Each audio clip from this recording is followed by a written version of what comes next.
thinking about making a move to the EU, well, Malta should definitely be on your radar. Today, we're going to break down the entire process for getting a Malta work visa for 2025. We'll turn what seems like a complicated journey into a super clear, step-by-step guide. First things first, why even Malta? I mean, beyond the amazing Mediterranean weather, of course, we're talking about a European hotspot with an economy that's absolutely booming, creating a huge demand for skilled professionals like you.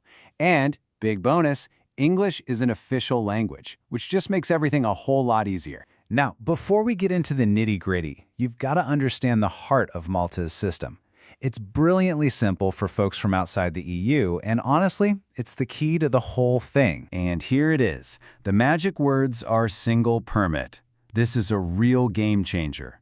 You don't have to apply for a work visa and then go through a whole separate process for a residency permit. Nope. In Malta, it's all rolled into one. You submit one application to one agency, Identity Malta, and it covers your right to both live and work there. So much more efficient. Okay. Let's get into your options. For most skilled professionals, there are really two main paths you can go down. And which one is right for you? Well, it all comes down to your specific job and your qualifications. So, on the left, you've got the standard permit, which is for pretty much any professional with a job offer. But on the right, that's the fast track. It's called the Key Employee Initiative, or KEI, and it's for those in highly skilled or managerial roles. But look at that processing time. It's the real headline here. 4 to 6 weeks for the standard one versus just 5 working days for the KEI. That's a massive difference. And this number right here, this is basically the golden ticket for that super fast KEI path. To get in, your job offer has to have a minimum annual salary of 30,000 euros. If you've got a skilled role and you hit that salary mark, boom, you're looking at that 5-day processing time. All right, so you know the paths. Now for the practical part, the nuts and bolts.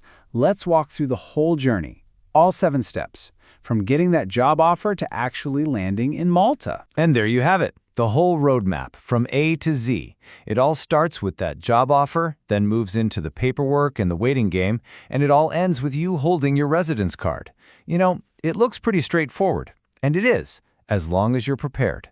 So let's zoom in on the most important parts. Okay.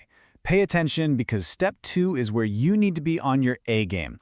Your employer will probably be the one to submit the application, but you're the one who has to gather all the stuff. We're talking a valid passport, that signed contract, a clean police record, even proof of where you're going to live, and that you have health insurance. Be meticulous here. Everything needs to be accurate and complete. And this just brings us back to that waiting game in step 4. You can really see the difference here. While Identity Malta is busy checking all your documents, you'll be waiting. If you're on that standard path, plan for about 4 to 6 weeks. But if you qualified for the KE, just 5 business days. It's an absolutely incredible advantage. So after all that waiting, you'll get this, the Letter of Approval in Principle. This piece of paper is a huge deal. Now, it's not the final permit card itself, but it's the official government document that acts as your green light. It's what allows you to actually travel to Malta to finish the process. Okay, so you've done it. You navigated the paperwork, you got your approval letter, you've arrived.